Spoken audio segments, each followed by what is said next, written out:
কি খবর রে বিহাই, তোর কেমন কি খবর শুনু? খুলে বলতো ঘটনাটা কি? তোকে বলে কেন বিহাই যে দুন হইলে ফুলকপি কিনতে গেছি বাজারে, বুঝতে পারছো তো কিছু বুঝতে পারো না বিহাই, যেমন ফুলকপি কহিনু তাতে তাতে তাতে তাতে তাইরে দম খরিয়ে দিলে, বুঝতে পারলে কি?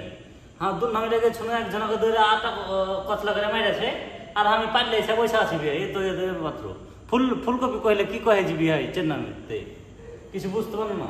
আবে নতুন চেন্নাই এসেছিস, বাজার চলে গেছিস, তুই জানিস না যে এক দেশের বলি আর এক দেশের গালি হয়। তুই বাজারে যে ফুলকপি যে কহেছিস, তোকে যে 2 ঘন্টা তাড়ে ছেড়ে দিয়েছে, এটাই তোর সৌভাগ্য কপাল, বুঝতে পারলি? শেষ করে দিবি। আর জীবনে যে বাজারে, এই চেন্নাই শহরে জীবনে বাজারে যে আর কইস না যে এই ভাই ফুলকপি দাও, এটা মারাত্মক লেভেলের একবারে খারাপ ভাষা, কহাই যাবে না, বুঝতে পারলি? ঠিক আছে, দেখ ওষুধ পানি কর, ভালো থাক। না ইঞ্জেকশন করলিস?